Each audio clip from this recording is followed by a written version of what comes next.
जय श्री श्याम, हारे के सहारे की जय हो। श्याम भक्तों, प्रभु को आप नहीं चुनते हैं, प्रभु आपको चुनते हैं, तब आप प्रभु की भक्ति कर पाते हो।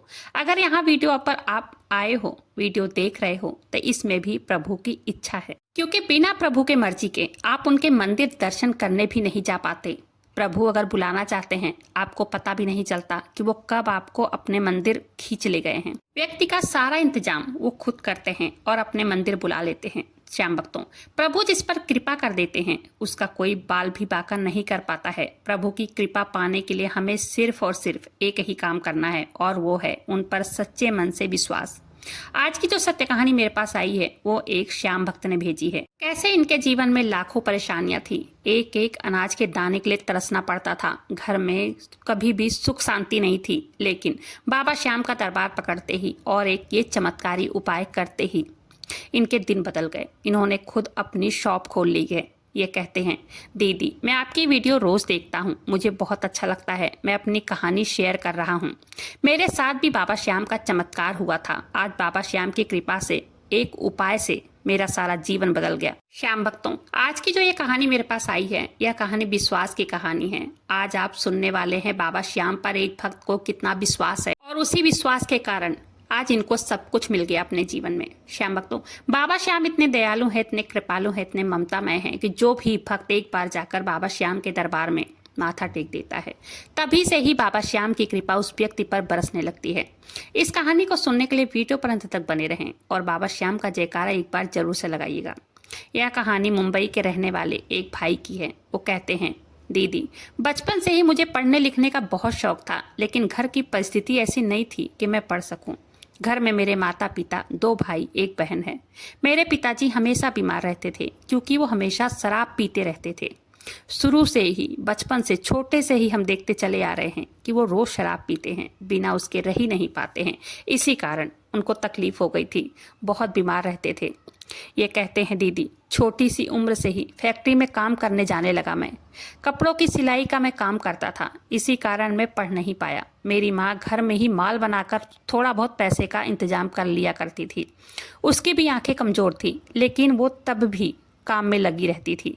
जैसे तैसे दिन बीतते जा रहे थे। मेरे पिताजी की बीमारी और घर का खर्च भी बढ़ता चला जा रहा था, क्योंकि हम सब बड़े थे, खाने पीने लायक थे। बहुत सारे सपने थे मेरे, मैं कुछ बनना चाहता था, लेकिन अपने भाई और अपनी बहन को पढ़ाना चाहता था। इसलिए मैं दिन रात मेहनत करता, पर जो पैसे माँ कमाती या जो पैसे मैं कमाता, उससे बहुत मुश्किल से घर खर्च चल पाता था।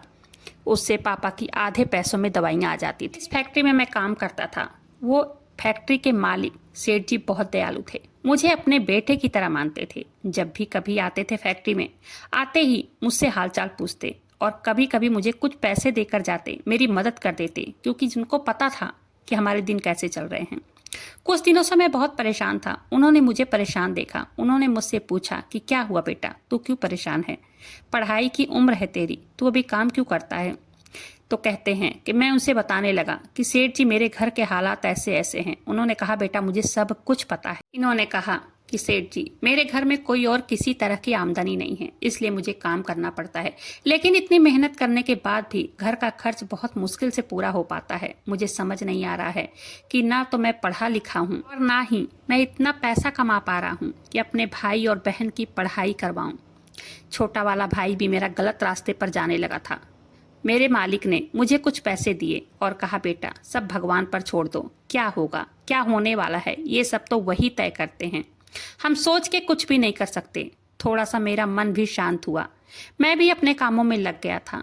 ये कहते हैं, दीदी एक दिन मुझे मालिक ने कहा, मेरी गाड़ी की सफाई कर दो, क्योंकि मैं उनके गाड़ी की सफाई हमेशा किया करता था। मालिक जो भी कहते मैं सारा काम करता था। लेकिन उस दिन गाड़ी नई थी। गाड़ी के पीछे शीशे में 3 बार की फोटो लगी थी। उसमें लिखा था, हारे का सहारा खाटू श्याम हमारा। मैं रोज दूसरी गाड़ी की सफाई किया करता था, लेकिन आज ये दूसरी नई गाड़ी थी। मैंने उस गाड़ी की सफाई किया और सफाई करके आखिर मैंने सेठ जी से पूछ ही लिया कि सेठ जी ये किस चीज़ की फ़ोटो आपने पीछे गाड़ी में लगाई है? सेठ जी ने कहा, बेटा मैंने नई कार खरीदी है और बाबा श्याम का आशीर्वाद लेने खाटू भी गया था, वहाँ से आशीर्वाद लेकर आया हूँ, और ये बाबा श्याम के 3 बाण की फ़ोटो लगी हुई है। उन्होंने मुझसे बताया कि बेटा बाबा श्याम के निशान की फ़ोटो है ये। उन्होंने मुझसे कहा कि मैं भी 16 साल की उम्र में एक साइकिल पर गली गली कपड़े बेचा करता था। आज बाबा श्याम की कृपा से मेरे पास 2 फैक्ट्री है, बच्चे अमेरिका में पढ़ाई कर रहे हैं। वो कहने लगे, मैं हर महीने उनके मंदिर में जाता हूँ अपनी हाजिरी लगाने। जब से मैंने उनका दामन पकड़ा है तब से मैं आगे ही बढ़ता गया हूँ, कभी पीछे मुड़कर नहीं देखा है। ये कहते हैं दीदी, अंकल ने कहा कि तुम भी चलना चाहोगे क्या बाबा श्याम के मंदिर में। मैंने कहा ठीक है अंकल, देखते हैं। 1 महीने बीत गया, मैं भी अंकल के साथ अगली एकादशी को अंकल जाने लगे तो मैं भी अंकल के साथ चला गया बाबा श्याम के दर्शन करने। तब हम लोगों ने भी मंदिर पहुंचकर बाबा श्याम का दर्शन किया। मैंने बाबा से अपने दिल की सारी बातें कही। बाबा खाटू श्याम के दरबार में कुछ मांगना नहीं पड़ता, वहां मात्र दर्शन करने से ही वो भक्त के साथ खड़े हो जाते हैं। मैंने जो भी मुझे समझ में आया मैंने वो बाबा से कह दिया। फिर हम दर्शन करके अपने घर लौट आए और बाबा श्याम की पूजा मैं अपने घर में करने लगा। ये कहते हैं दीदी, रोज मैं बाबा श्याम की पूजा करता, रोज एक दीपक जलाता, रोज बाबा श्याम से अपनी गुहार लगाता। ज्यादा कोई फर्क देखने को नहीं मिला था, लेकिन एक फर्क तो साफ देखने को मिला था। घर में शांति आ गई थी।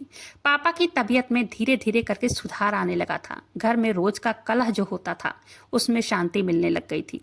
जो घर में एक एक रोटी को तरसना था वो हम पेट भर के रोटी खाने लगे थे, क्योंकि जो मैं कमाता था वो पापा की दवाइयों में खर्च हो जाता था। लेकिन अब उनकी दवाइयों में पैसा जाना कम हो गया था। वो शराब पीना कम कर दिए थे, नहीं तो रोज शराब के लिए घर में लड़ाई होती, मम्मी को मारते, मारपीट होती। लेकिन एक अजीब सा वातावरण घर में आने लगा था। मैं समझ नहीं पा रहा था ये सब कैसे हो रहा है। एक दिन वहीं कंपनी में पूजा करने एक पंडित जी आए थे। उन्होंने पूजा पाठ किया, पूरी कंपनी में जल अभिमंत्रित करके छिड़काव किया। हम सब वर्कर भी पूजा में बैठे थे। उन्होंने एक जड़ सेठ जी को दिया था। उस सेठ जी ने उस जड़ को लाल कपड़े में बांधकर अपने गले में रखा। तब कंपनी का सारा काम मैं ही करता था। मैंने सारा साफ सफाई किया, जो भी पूजा का सामान था वहीं पड़े रहने दिया। उसके बाद उस जड़ को मैंने पूछा, सेठ जी ये जड़ कैसी है। उन्होंने कहा, बेटा पंडित जी ने दिया है, वट वृक्ष की जड़ है, गांव से लाए हैं, उनके पास रहती है, इससे काफी फर्क भी पड़ता है, कमाई में बरकत आनी शुरू हो जाती है। मैंने उनसे कहा कि सही में सेठ जी। तब सेठ जी ने कहा कि हाँ भाई हाँ, इस जड़ को मैं कई सालों से अपने तिजोरी में रखता चला आ रहा हूँ। मेरे सेठ जी पूजा पाठ उपाय पर बहुत विश्वास करते थे। उन्होंने मुझे 1 इंच के इतना जड़ तोड़ कर दिया, क्योंकि सेठ जी ने कहा ये जड़ अपने आप बढ़ती है, बिना पानी के, बिना किसी चीज के। इसे या तो अपने घर में जहाँ पैसे रखते हो वहां रख देना लाल कपड़े में बांधकर, या अपने पर्स में रख लेना। मैंने वो जड़ अपने पर्स में रख लिया और जैसे कि सेठ जी ने कहा था, सही कहा था, वो जड़ सच में बढ़ती है। 1 महीने में आधे इंच बड़ी हो गई थी। सच में उससे तरक्की के मार्ग खुलते हैं, ये मैंने अपने आंखों से देखा है। बाबा श्याम भी जब देने पे आते हैं तो कहीं न कहीं से किसी न किसी से मिलवा देते हैं और उस भक्त का नसीब बदल देते हैं। श्याम भक्तों, ये बताते हैं, एक दिन फैक्ट्री में सिलाई के लिए बहुत सारे कपड़े आए थे। उसकी क्वालिटी भी अच्छी नहीं थी और काफी माल डिफेक्ट भी थे। इन्होंने कहा कि सेठ जी ने मुझसे कहा, तुम सूरत जाकर इस कपड़े को चेंज करो, दूसरा कपड़ा खरीद कर लाओ और जो डिफेक्ट माल है उसको बदल कर ले आना। ये कहते हैं मैं चला गया और जाने के बाद मैंने वहां पर कपड़े बदल दिए। बदलने के बाद दूसरे और कपड़ों का मैंने ऑर्डर दे दिया अपनी फैक्ट्री के लिए। कपड़ों का ऑर्डर देने के बाद मेरे पास थोड़ा सा खाली टाइम बचा था। मैं वहीं बाजारों में घूमने लगा। मुझे छोटे छोटे बच्चियों के इतने सारे सस्ते सस्ते ड्रेस दिखाई दिए, फ्रॉक, उसका कपड़ा भी बहुत अच्छा था। मैंने उस दुकानदार से उसके थोक के माल के भाव में बात किया। तब उन्होंने रेट बताया। मुझे वो रेट काफी पसंद आया। मैंने उस दुकानदार के मालिक का फोन नंबर ले लिया और अपने घर आ गया। दूसरे दिन मैंने मालिक से 50,000 रुपए उधार मांगे। मालिक भी मुझे बहुत मानते थे, क्योंकि मैं एक पैर पर खड़ा रहता था। जो भी मालिक कहते मैं वो काम करता था। मैंने उनसे कहा, मालिक मुझे 50,000 रुपए दे दीजिए, मेरी तनख्वाह से आप काट लीजिएगा। सेठ जी ने कहा, कोई बात नहीं है, पैसे ले लो, तुम धीरे धीरे करके दे देना। मैं वहां पर सूरत गया पैसे लेकर और थोक पर माल उठाकर अपने घर से ही पार्ट टाइम बेचने लगा। बाजारों में भी ठेले पर लगाकर पार्ट टाइम मेरी माँ बेचती थी। देखते ही देखते मेरा धंधा बहुत अच्छे से चलने लगा था। 2 साल के बाद मैंने भी एक किराए की दुकान में माल भरवा दिया।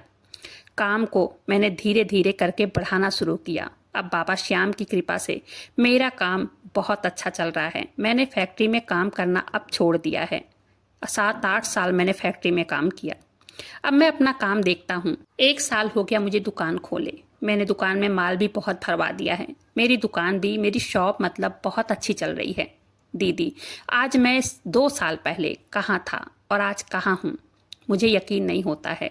ये कहते हैं, मैंने कभी सपने में भी नहीं सोचा था कि बाबा श्याम की कृपा मुझ पर भी हो जाएगी। सब कुछ एक सपने की तरह लग रहा है। आज मैं भी यकीन नहीं कर पा रहा हूँ कि क्या ऐसे हो सकता है। मैं सोचता हूँ कि क्या यह हकीकत है या सपना, लेकिन जो चमत्कार मेरे साथ हो रहा है वही मैं इस वीडियो के माध्यम से शेयर कर रहा हूँ।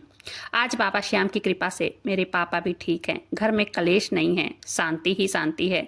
मैंने भी अपनी शॉप खोल ली है, अपने शॉप पर काम करता हूँ। घर में खाने को कहाँ अनाज नहीं रहता था, कहाँ अब हम पेट भर के खाते हैं, सुकून की नींद सोते हैं।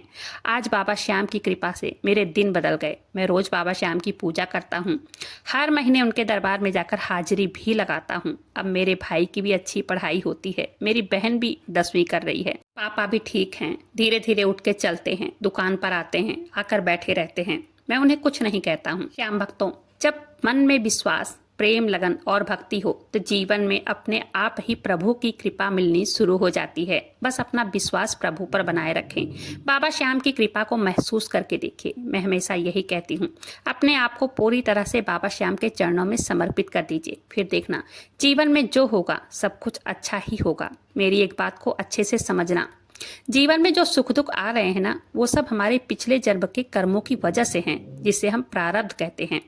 सब कुछ प्रारब्ध के कारण ही हो रहा है। ऐसे हम अपने आप को बाबा श्याम को जब समर्पित कर देते हैं, ऐसा नहीं है कि हमारे जीवन में सुख दुख नहीं आता, लेकिन तब हमारे मन में इतना संतोष हो जाता है कि अब जो कुछ भी होगा खाटू वाले की मर्जी से ही होगा। उम्मीद करती हूँ वीडियो पसंद आई होगी।